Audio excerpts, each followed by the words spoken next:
Hello guys, नमस्कार। तो हम लोग इस बायोलॉजी के सीरीज में नेक्स्ट टॉपिक हम लोग स्टार्ट करेंगे जिसका नाम सेल डिवीज़न है। तो मेनली सेल डिवीज़न का 3 टाइप होता है, मिटोसिस, मियोसिस और एमिटोसिस। तो मिटोसिस का डिस्कवरी वाल्थर फ्लेमिंग ने किया था और मियोसिस का डिस्कवरी ऑस्कर हर्टग ने किया था। ठीक है। उसके बाद देखिए, सेल में सेल 2 टाइप का होता है, एक जर्म सेल होता है और सेक्स सेल होता है, और एक दूसरा सेल सोमाटिक सेल होता है और उसको बॉडी सेल भी बोला जाता है। तो देखिए, इसमें जो सेक्स सेल होता है, मेल में टेस्टिस से को सेक्स सेल या जर्म सेल बोला जाता है और फीमेल में ओवरी सेल को जर्म सेल बोला जाता है। ठीक है। और बॉडी सेल में क्या होता है, मिटोसिस होता है और इसमें क्या होता है, मियोसिस होता है। ठीक है। तो दोनों में बेसिक डिफरेंस क्या है यहाँ पर देखिए। जैसे कि बॉडी सेल में क्या होता है कि जो 46 क्रोमोसोम है और डॉटर सेल है, डॉटर सेल जो होता है सेम नंबर ऑफ क्रोमोसोम आता है ये सेल डिवीज़न के बाद। ठीक है।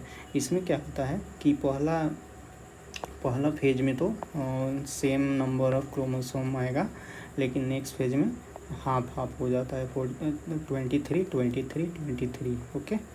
सो यही बेसिक डिफरेंस है कि मिटोसिस में क्या होता है कि डॉटर सेल में same number of chromosome after sale division होता है, बट मियोसिस में हाफ हो जाता है नंबर ऑफ क्रोमोसोम। ठीक है। तो यहाँ पर हम लोग इसको थोड़ा सा डिटेल्स में देखते हैं कैसे क्या होता है। जैसे कि मेल में क्या होता है, टेस्टिस होता है एज ए जर्म सेल। ठीक है। और फीमेल में क्या होता है, और ये ओवरी होता है। तो दोनों में देखिए 46 को क्रोमोसोम होता है। तो इसमें सबसे पहले क्या होता है कि मियोसिस होता है, क्योंकि जर्म सेल है। इसमें भी क्या होता है, मियोसिस होता है। तो मियोसिस में क्या होता है, फाइनली जो क्रोमोसोम डॉटर सेल में होता है वो टोटल उसका नंबर हाफ हो जाता है। तो 46 से 23 हो गया। ठीक है। यहाँ भी 23 हो गया। फिर यहाँ पर जैसे कि आप देख रहे हैं, ये स्पर्म है और ये क्या है, अपना ओवरी का एक सेल है, सेल डिवीज़न के बाद आया हुआ है। तो इसको जैसे कि स्पर्म को जिससे स्पर्म जिस मेथड से बनता है उसको स्पर्मोटोजेनेसिस बोलते हैं। ठीक है। और दोनों में फर्टिलाइजेशन हो जाता है। फर्टिलाइजेशन होने के बाद ये दोनों कंबाइन करके 46 टोटल क्रोमोसोम हो जाता है। इसको जाइगोट बोलते हैं। फिर जाइगोट का माइटोसिस होता है। माइटोसिस मतलब सेल डिवीज़न होता है और अलग अलग ऑर्गन डेवलप होता है, और उसके बाद इसको एम्ब्रायो बोला जाता है। फिर इसमें जो मिटोसिस के कारण और ऑर्गन ज़्यादा डेवलप होता है, उसको फ्यूटस बोलते हैं। फ्यूटस के बाद चाइल्ड बन जाता है। ठीक है। तो इसमें हम लोग बेसिक डिफरेंस देखते हैं, जैसे कि मिटोसिस और मियोसिस, दोनों में बेसिक डिफरेंस क्या है। ये जो मियोसिस होता है ये जर्म सेल में होता है और मिटोसिस किस में होता है, सोमाटिक सेल में होता है। ठीक है।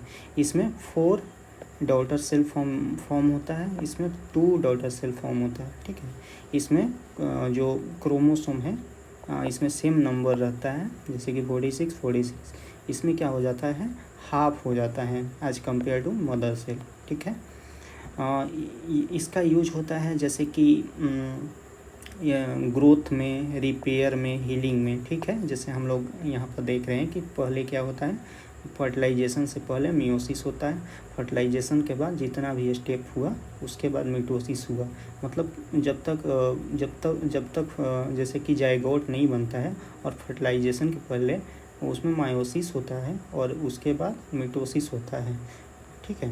और जैसे कि कहीं मान लीजिए कि वुंड होता है, जैसे घाव हो जाता है हम लोग को, तो उसको घाव को हीलिंग करने के लिए हमारे सेल में मिटोसिस होता है। मिटोसिस से सेल डिवीज़न होता है और फिर सेल्फ हीलिंग होता है। ठीक है। और फिर मियोसिस होता है। मियोसिस यूज होता है मेकिंग स्पर्म एंड एग। ठीक है। तो यहाँ तक हम लोग सेल डिवीज़न के बारे में समझ गए पूरी अच्छी तरह से। अब आगे हम लोग प्रोसीड करते हैं, ठीक है। तो जो गैमेट्स होता है, तो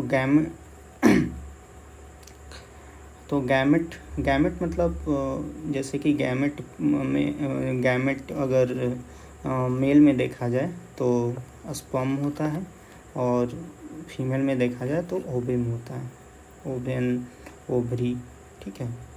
तो जिस मेथड से स्पर्म बनता है उसको स्पर्मोटोजेनेसिस बोलते हैं, और ओवम जिससे डेवलप होता है उसको ओजेनेसिस बोलते हैं, ठीक है। अब इसमें देखते हैं कि स्टेजेज ऑफ मिटोसिस क्या होता है, ठीक है। तो देखिए इसमें 4 स्टेज होता है, प्रोफेज, मेटाफेज, एनाफेज और टेलोफेज। क्या क्या होता है?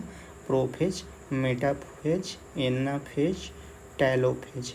और इसी मेटाफेज स्टेप में हम लोग क्रोमोसोम को काउंट कर सकते हैं, ठीक है। ओके, अब आते हैं मियोसिस में। मियोसिस में भी 4 स्टेज होता है, जैसे कि prophase first, metaphase first, anaphase first, telophase first, ठीक है।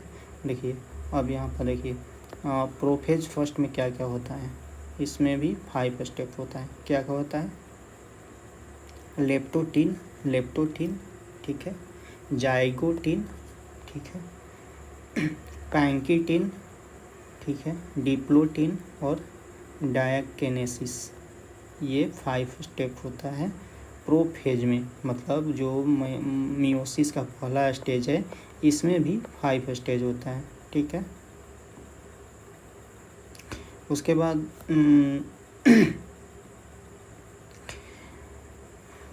बाद क्रॉसिंग ओवर होता है। क्रॉसिंग ओवर किस में होता है? प्रोफेज फर्स्ट में, और कहाँ पर होता है? पैंकाइटिन में, ठीक है, पेनकाइटिंग में, ओके। तो क्रॉसिंग ओवर कहाँ पर होता है? प्रोफेज में, प्रोफेज 1 में और पैंकीटिन में, ठीक है।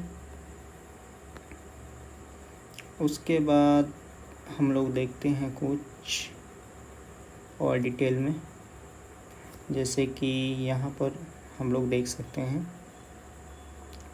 कि ये न्यूक्लियोप्लाज्म होता है इसमें, जो भी अंदर में होता है, और जो बाहर वाला होता है उसको साइटोप्लाज्म बोलते हैं, ठीक है।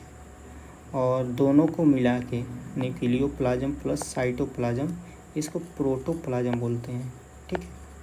और प्रोटोप्लाज्म कौन नेम दिया था? पुरकिंजय कोई साइंटिस्ट थे, उन्होंने ही प्रोटोप्लाज्म का नामकरण किया था, ठीक है। उसके बाद यही प्रोटोप्लाज्म को बोलते हैं फिजिकल बेसिस ऑफ लाइफ, मतलब ये नहीं रहेगा तो लाइफ कैसे एग्जिस्ट करेगा, तो ये बेसिस तो है ही। उसके बाद जो सेल डिवीज़न टर्म है इसको कौन दिया था? रुडोल्फ वर्चू, ठीक है। रुडोल्फ वर्चू अपने एक बुक में 19 सेलुला इसमें लिखते हैं कि न्यू सेल जो होता है वो ओरिजिनेट होता है प्री एग्जिस्टिंग सेल से, ठीक है। अब देखिए type of cell division, interphase होता है, एम फेज होता है, ठीक है। और एम फेज में ही मिटोसिस और मियोसिस होता है। एम फेज का 2 टाइप है, मिटोसिस और मियोसिस, जो कि हम लोग पहले डिस्कस कर चुके हैं, ठीक है। और देखिए यहाँ पर इंटरफेज होता है। इंटरफेज थोड़ा सा इसके बारे में जान लेते हैं। ये क्या होता है? Preparation phase of cell division. जैसे कि मान लीजिए कि सेल डिवीज़न होने वाला होता है, उसके लिए जो भी रिक्वायरमेंट होता है ये फुलफ़िल करता है और रेडी करता है, ठीक है। तो ये एक प्रिपरेशन फेज होता है, ठीक है। और ये largest phase of cell division होता है। सबसे बड़ा यही फेज होता है, ठीक है। और ये 3 फेज में कंप्लीट हो जाता है, ठीक है। पहला G1 जो कि गैप 1 बोलते हैं, दूसरा एस फेज और थर्ड G2 फेज, ठीक है। इसमें क्या होता है, गैप 1 और G1 जो है सेल ग्रोइंग फेज है, ठीक है। जो एस जो है ये सिंथेसिस फेज है, ये क्या है, सिंथेसिस फेज है। इसमें DNA सिंथेसिस होता है, ठीक है। उसके बाद G2 जो फेज है ये कॉपी ऑफ ऑल ऑर्गेनेले होता है। इसमें G2 में क्या होता है, जो ऑर्गेनेले होता है उसका कॉपी बनते जाता है, ठीक है। तो यहाँ पर हमारा पूरा सेल डिवीज़न कंप्लीट होता है। इसके बाद हमारा हेरिडेटरी चैप्टर है, ठीक है। तो हम इसको नेक्स्ट अलग वीडियो में कंटिन्यू करेंगे। Thank you so much.